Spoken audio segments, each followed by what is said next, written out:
Assalamualaikum warahmatullahi wabarakatuh. Kepada Ibu dosen mata kuliah Sosial Media Branding yang kami hormati, Ibu Riza Nurdwi Lutfiana MPD, dan juga kepada rekan-rekan kelas B9, mohon izinkan kami dari kelompok 2 mempresentasikan hasil diskusi, hasil pembelajaran kami, yaitu mengenai benchmarking branding sosial media. Sebelumnya, mohon izin kami memperkenalkan kelompok kami terlebih dahulu. Saya selaku moderator yaitu Akmal Fazikurat Calastono, dan juga kelompok kami berjumlah 8 orang. Yang selanjutnya rekan kami ada Ibu Syefi Aulia, kemudian Ibu Mawadatan Warohmah, Bapak Rifki Nur, Ibu Aminatun, Ibu Vina, Bapak Sahdam, dan juga Ibu Al-Mukarromah. Kami akan menjelaskan mengenai benchmarking branding sosial media. Kita sama-sama mengetahui bahwa media sosial kini menjadi salah satu sarana utama dalam penyampaian informasi, termasuk dakwah dan pendidikan Islam. Tentunya lingkungan, teknologi yang sekarang, perkembangan zaman itu betul-betul membutuhkan yang namanya media sosial agar informasi yang akan disampaikan, termasuk dakwah dan pendidikan Islam, semuanya bisa mengakses, semuanya bisa mempelajari dengan mudah. Generasi digital, khususnya Gen Z dan milenial, lebih banyak mengakses konten keagamaan melalui platform seperti Instagram, TikTok, YouTube, maupun juga Facebook.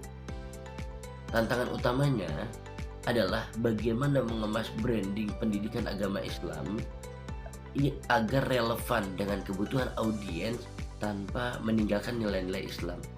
Itu yang menjadi tantangan, karena penggunaan media sosial itu betul-betul harus berhati-hati, harus betul-betul milih keuntungan dan madorotnya.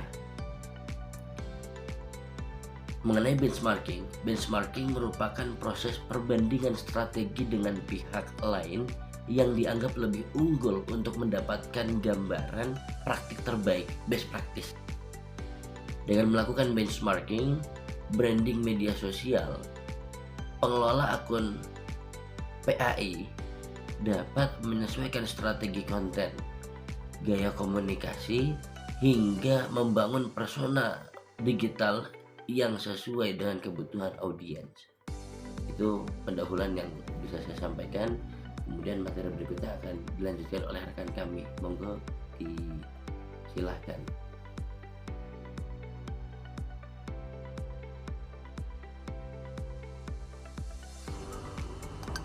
Assalamualaikum warahmatullahi wabarakatuh. Langsung saja, yakni pembahasan tentang konsep benchmarking, yaitu konsep benchmarking adalah suatu proses sistematis untuk membandingkan layanan, proses praktik bisnis suatu organisasi dengan standar terbaik yang ada, baik dari dalam organisasi itu sendiri maupun dari organisasi lain, termasuk pesaing atau perusahaan di industri lain. Tujuan utama benchmarking adalah untuk mengidentifikasi kesenjangan kinerja, memahami bagaimana organisasi lain mencapai hasil yang lebih baik, dan mengadopsi atau mengadaptasi praktik-praktik terbaik tersebut guna meningkatkan efektivitas, efisiensi, dan daya saing organisasi. Secara sederhana, benchmarking dapat diartikan sebagai belajar dari yang terbaik dengan cara mengamati, menganalisis, dan meniru proses atau strategi yang terbukti sukses sehingga organisasi dapat memperbaiki kinerjanya dan mencapai standar yang lebih tinggi. Selanjutnya, poin-poin penting dalam konsep benchmark ini adalah yang pertama, perbandingan, yakni melakukan evaluasi terhadap kinerja atau proses dengan pihak yang lain yang dianggap memiliki standar terbaik. Kemudian yang kedua, pembelajaran, yaitu menggali informasi dan memahami faktor-faktor yang membuat praktik tertentu berhasil. Ketiga, perbaikan, yaitu mengimplementasikan perubahan berdasarkan hasil pembelajaran untuk meningkatkan kinerja organisasi. Dan yang terakhir, berkelanjutan, yaitu benchmarking bukan kegiatan sekali saja, melainkan proses yang terus-menerus untuk menjaga dan meningkatkan kualitas. Dengan demikian, benchmarking merupakan alat strategis yang membantu organisasi berkembang dan berinovasi melalui pembelajaran dari pengalaman dan keberhasilan pihak lain.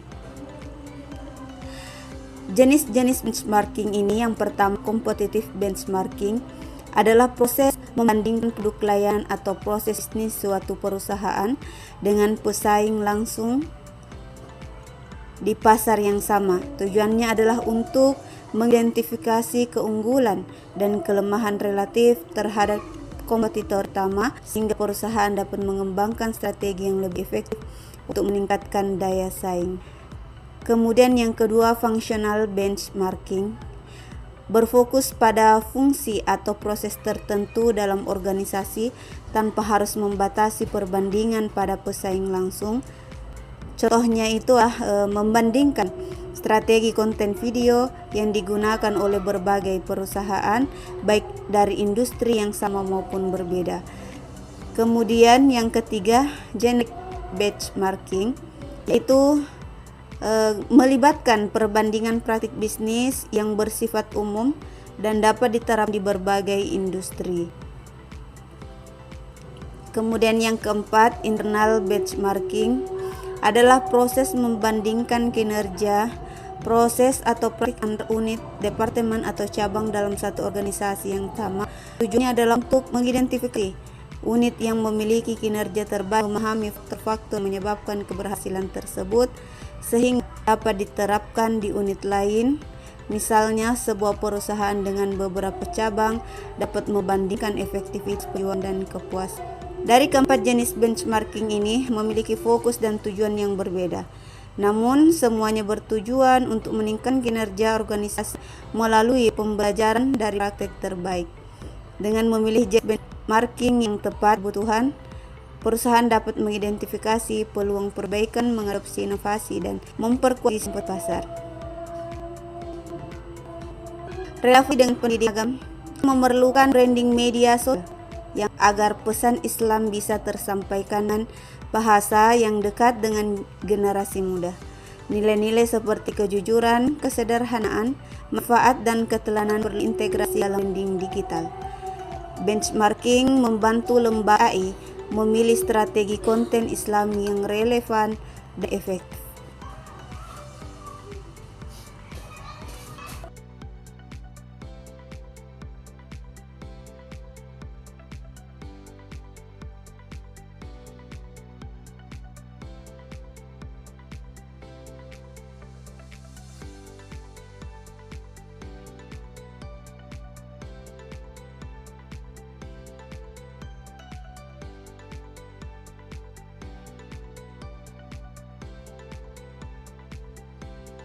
Di sini saya akan menjelaskan yang pertama, pentingnya benchmarking.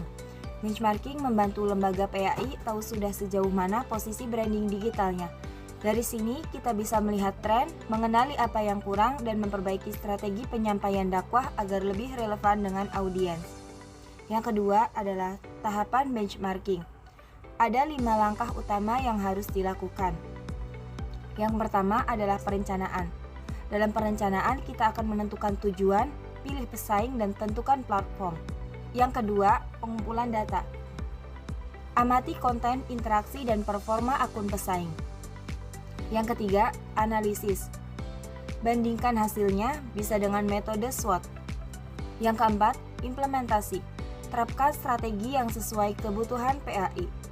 Dan yang terakhir, evaluasi. Ukur hasilnya, lalu perbaiki secara berkelanjutan. Kemudian, indikator keberhasilan. Secara kuantitatif bisa dilihat dari pertumbuhan pengikut, tingkat engagement, jumlah share, dan klik tautan. Sedangkan secara kualitatif dilihat dari konsistensi, identitas visual, sentimen positif terhadap brand, dan kualitas interaksi dengan audiens. Kemudian yang keempat, strategi optimalisasi. Beberapa cara yang bisa dilakukan diantaranya adalah: yang pertama, konsisten posting konten Islami seperti tausiah, kajian singkat, atau tips Islami sehari-hari. Yang kedua, gunakan visual branding dengan desain dan warna yang konsisten. Yang ketiga, bangun storytelling dengan bahasa sederhana agar mudah diterima generasi muda. Yang keempat, manfaatkan fitur interaktif, live, polling, atau Q&A. Baik, kemudian saya akan menjelaskan contoh penerapan. Misalnya, lembaga PAI melakukan benchmarking ke akun dakwah populer di Instagram atau TikTok. Ternyata, konten video pendek berdurasi 60 detik dengan narasi ringan lebih disukai audiens dibandingkan teks panjang. Nah, dari sini, lembaga PAI bisa mengadopsi strategi serupa, tentu dengan tetap menjaga nilai-nilai Islami agar dakwahnya otentik. Jadi, benchmarking bukan sekedar meniru, tetapi belajar dari yang terbaik, lalu menyesuaikan dengan karakter dan tujuan dakwah kita. Materi selanjutnya yaitu identifikasi audiens. Audiens atau target audiens merupakan kelompok sasaran yang menjadi penerima pesan dalam suatu strategi komunikasi pemasaran dan branding. Identifikasi audiens yang tepat adalah fondasi utama yang menentukan keberhasilan penyampaian pesan. Dengan memahami karakteristik, kebutuhan, dan perilaku audiens, sebuah organisasi atau institusi, dalam hal ini branding PAI atau pendidikan agama Islam, dapat menyusun strategi konten yang relevan, efektif, dan tepat sasaran. Berdasarkan segmentasi demografis dan psikografis, salah satu audiens kunci yang strategis untuk dijangkau dalam upaya branding PAI di era digital adalah Gen Z. Gen Z merupakan kelompok yang lahir antara pertengahan 1990-an hingga awal 2010-an. Untuk keperluan strategi ini, rentang usia yang menjadi fokus adalah 15 hingga 25 tahun.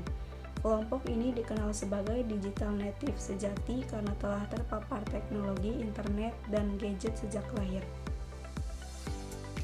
Gen Z memiliki karakteristik unik dalam mengonsumsi informasi. 1. Aktif di platform video format pendek. Platform dominan yang mereka gunakan adalah TikTok, Instagram Reels, dan YouTube Shorts. Platform-platform ini menawarkan pengalaman konsumsi konten yang cepat, visual, dan menghibur. Kedua, preferensi terhadap jenis konten. Mereka cenderung memiliki daya konsentrasi yang singkat atau short attention span, sehingga lebih menyukai konten yang singkat dan padat, konten dengan durasi ideal 15 hingga 60 detik yang langsung pada inti pesan. Ketiga, video menarik. Konten yang mengutamakan elemen visual dinamis seperti grafis yang bold, perpaduan warna yang kontras, dan editing cepat dan transisi yang menarik. Keempat, interaktif dan menghibur. Mereka merespons lebih baik terhadap konten yang mengajak partisipasi seperti poll, kuis, duet, dan tantangan atau challenge, serta konten yang disampaikan dengan pendekatan humor dan cerita yang relatable. Pemahaman mendalam terhadap audiens Gen Z ini menghasilkan implikasi strategis sebagai berikut. Pertama, pemilihan platform. Strategi distribusi konten harus diprioritaskan dalam platform TikTok, Instagram Reels, dan YouTube Shorts untuk memastikan visibilitas yang maksimal. Kedua, format dan kreativitas konten. Konten branding PAI harus dirancang dalam format video pendek yang kreatif, informatif namun tidak menggurui. Penggunaan musik trendy, efek visual, dan narasi yang ringkas adalah suatu keharusan. Ketiga, gaya komunikasi. Gaya komunikasi harus disesuaikan agar terasa personal, autentik, dan sesuai dengan bahasa gaul atau tren yang sedang berkembang di kalangan mereka, tanpa menghilangkan esensi nilai-nilai PAI itu sendiri. Dengan demikian, identifikasi audiens yang cermat ini menjadi panduan utama dalam merancang langkah-langkah taktis berikutnya, yaitu perumusan strategi konten dan kreativitas yang akan diimplementasikan. Assalamualaikum warahmatullahi wabarakatuh. Melanjutkan pembahasan sebelumnya, saya akan membahas tentang karakteristik generasi milenial, orang tua, dan guru. Karakteristik pertama adalah karakteristik generasi milenial, yakni usia 26 sampai 40 tahun dalam bermedia sosial. Generasi milenial yang berusia antara 26 sampai 40 tahun merupakan kelompok yang tumbuh dalam masa transisi dari era analog menuju era digital. Mereka cukup fasih dalam menggunakan perangkat teknologi dan media sosial, sehingga tidak hanya memanfaatkannya untuk hiburan semata, tetapi juga untuk komunikasi dan pengembangan diri. Generasi milenial cenderung kritis dalam menyaring informasi, walaupun sebagian masih berpotensi terpengaruh oleh berita bohong. Selain itu, mereka dikenal produktif dan kreatif dengan menjadikan media sosial sebagai sarana bisnis, personal branding, hingga berbagi karya. Milenial juga memiliki sifat interaktif dan senang membangun jejaring melalui komunitas daring. Berbeda dengan generasi yang lebih muda, mereka lebih sadar akan pentingnya keseimbangan, privasi, serta batasan waktu dalam menggunakan media sosial. Karakteristik orang tua dalam bermedia sosial. Selanjutnya, orang tua yang umumnya berasal dari generasi X atau generasi baby boomers baru mengenal media sosial setelah mereka dewasa, sehingga proses adaptasinya lebih lambat dibandingkan generasi milenial. Mereka menggunakan media sosial terutama untuk menjaga komunikasi sosial seperti menjalin silaturahmi dengan keluarga dan teman, serta mengikuti perkembangan kehidupan anak-anaknya melalui media sosial. Namun kelompok ini seringkali lebih rentan terhadap penyebaran hoax karena kurang kritis dalam menyaring informasi. Aktivitas mereka di media sosial cenderung pasif, lebih banyak mengonsumsi atau membagikan kembali konten-konten yang ada daripada menciptakan konten sendiri. Meski demikian, penggunaan media sosial oleh orang tua tetap dipengaruhi oleh nilai-nilai tradisional dengan penekanan pada aspek moral, agama, dan kekeluargaan. Nah, selanjutnya karakteristik guru dalam bermedia sosial. Nah, guru memiliki posisi khusus dalam bermedia sosial karena selain sebagai individu, mereka juga berperan sebagai pendidik yang menjadi teladan bagi murid-muridnya.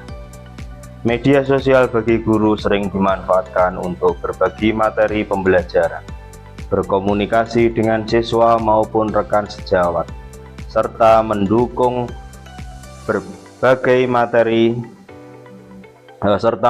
berbagai kegiatan pendidikan.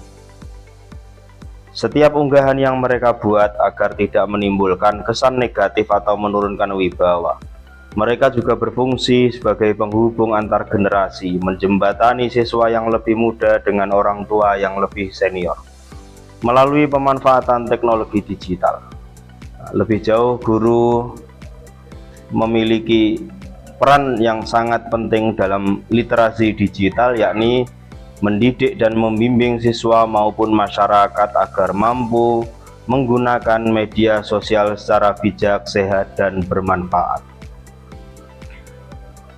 Berdasarkan karakteristik yang sudah dijelaskan sebelumnya, konten yang paling mudah diterima lintas generasi adalah model tausiah singkat, bisa dalam bentuk video pendek atau poster sederhana. Pesannya bisa berupa adab bermedia sosial, pentingnya menjaga lisan, atau menahan diri dari menyebarkan informasi tanpa tabayun terlebih dahulu. Sebagaimana ditegaskan dalam Quran surat Al-Hujurat ayat 6, Bismillahirrahmanirrahim. Ya ayyuhalladzina amanu in ja'akum fasikum binaba'in fatabayyanu an tusibu qauman bijahalatin fatusbihu ala ma fa'altum nadimin. Yang artinya, wahai orang-orang yang beriman, jika seorang fasik datang kepadamu membawa berita penting, maka telitilah kebenarannya agar kamu sekalian tidak mencelakakan suatu kaum karena ketidaktahuanmu yang berakibat kamu menyesali perbuatanmu itu. Konten seperti ini tidak hanya mengedukasi orang tua agar lebih berhati-hati, tetapi juga bisa menjadi bahan refleksi generasi milenial serta menjadi sumber penguatan materi akhlak bagi seorang guru. Selain itu, kajian tematik harian yang dikemas dalam bentuk infografis dan caption ringkas akan lebih mudah dicerna oleh masyarakat. Tema-tema seperti menjaga silaturahmi di era digital, bijak menggunakan waktu online, atau menghindari ghibah di media sosial sangat relevan untuk semua kalangan. Agar tidak monoton, konten juga bisa dibuat interaktif melalui kuis atau polling Islami. Misalnya tentang adab bermedia sosial atau pilihan-pilihan doa harian. Cara ini membuat milenial lebih tertarik. Orang tua dapat belajar dengan santai dan para guru bisa memanfaatkannya sebagai ice breaking dalam kelas. Yang tidak kalah penting adalah kisah inspiratif Islami. Kisah inspiratif Islami juga dapat dijadikan konten lintas generasi. Cerita para sahabat Nabi yang menjaga akhlak dalam berkomunikasi atau kisah ulama yang menekankan etika bisa diangkat untuk menanamkan nilai moral. Generasi milenial bisa menjadikannya sebuah inspirasi. Orang tua dapat mengambil hikmah dari cerita tersebut, sementara para guru bisa memanfaatkannya sebagai ilustrasi dalam pembelajaran di kelas. Di samping itu, konten doa dan praktek ibadah sehari-hari seperti doa sebelum menulis, adab memberi komentar, atau tips-tips menjaga hati saat bermedia sosial sangat sederhana namun penuh dengan makna. Dengan demikian, media sosial bukan hanya sebagai sarana hiburan, tetapi juga menjadi ladang dakwah dan pendidikan karakter yang sesuai dengan nilai-nilai Islam bagi semua kalangan. Mungkin itu yang bisa saya sampaikan. Banyak kurangnya mohon maaf. Assalamualaikum warahmatullahi wabarakatuh. Bismillahirrahmanirrahim. Melanjutkan dari teman sebelumnya, yaitu materi ketiga, persona digital. Bapak Ibu, teman-teman pegiat dakwah sekalian, pernahkah kita membuat sebuah konten yang menurut kita sudah sangat bagus dengan dalil dan nasihat, tapi ternyata saat diunggah sepi, sedikit yang merespon, sedikit yang membagikan? Kenapa ya?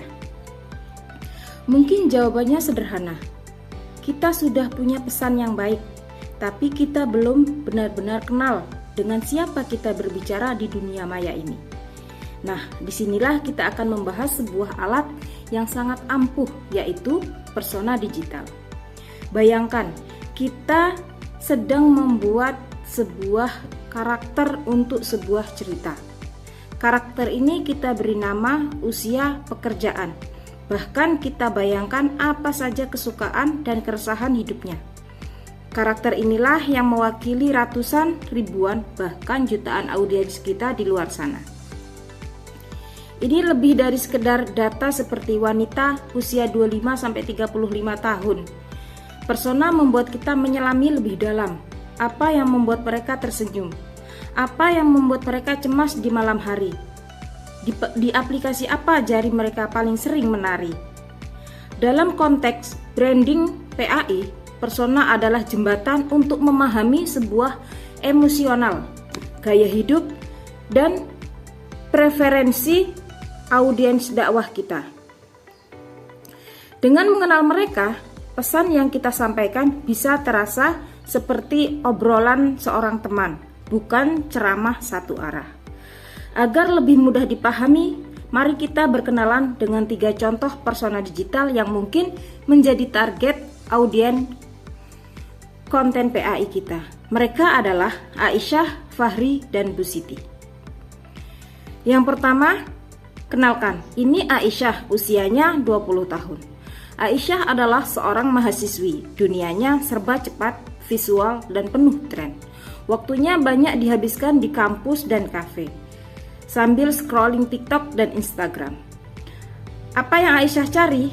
Dia tidak mencari kajian yang panjang dan rumit. Aisyah mencari motivasi spiritual yang ringan, kutipan yang menyentuh hati, dan pengingat kebaikan yang dikemas secara estetik, sesuatu yang bisa ia bagikan di Instagram story-nya. Jadi untuk berbicara dengan Aisyah, konten kita haruslah 1. Singkat, mungkin video reel 30 detik tentang self love dalam Islam. Kedua, visual, quotes hadis dengan desain Canva yang indah.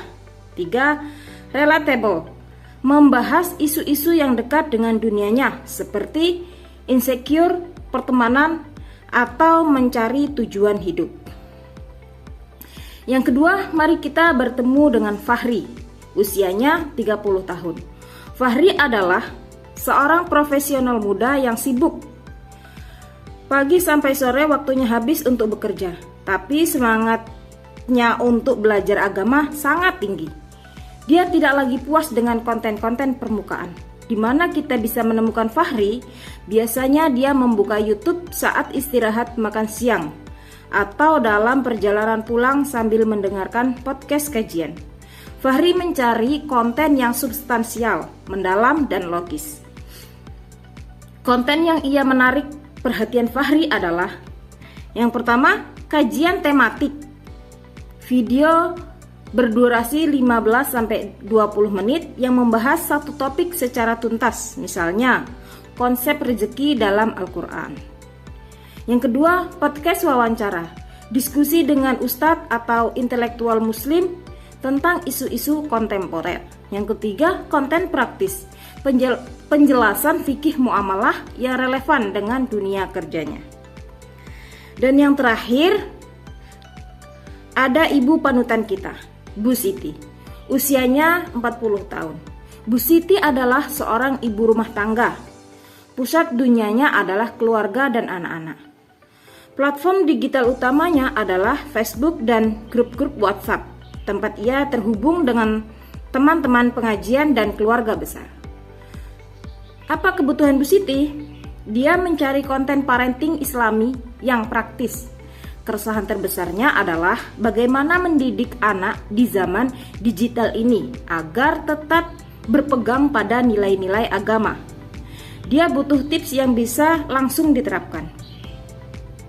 Untuk menyentuh hati Bu Siti, konten kita bisa berupa yang pertama, poster infografis, tips 5 cara mengajarkan anak sholat yang mudah diunduh dan dibagikan di grup WhatsApp. Yang kedua, video pendek, cerita kisah Nabi yang bisa ditonton bersama si kecil. Yang ketiga, sesi live tanya jawab. Di Facebook membahas tentang tantangan mendidik anak bersama seorang ustazah. Bu Siti tidak punya waktu untuk nonton podcast panjang, tapi dia akan sangat menghargai konten yang membantunya menjadi ibu yang lebih baik. Lihat Bapak Ibu sekalian, Aisyah, Fahri, dan Bu Siti semua adalah audien dakwah kita. Semuanya butuh siraman rohani. Namun mereka berada di masjid digital yang berbeda, berbicara dengan bahasa yang berbeda, dan memiliki kebutuhan yang berbeda. Membuat persona membuat kita untuk tidak lagi menebak-nebak. Kita bisa membuat konten yang tepat sasaran, relevan, dan terasa personal.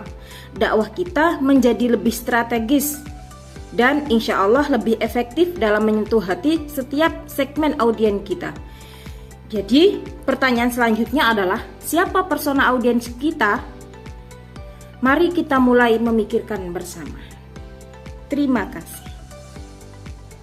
Assalamualaikum warahmatullahi wabarakatuh.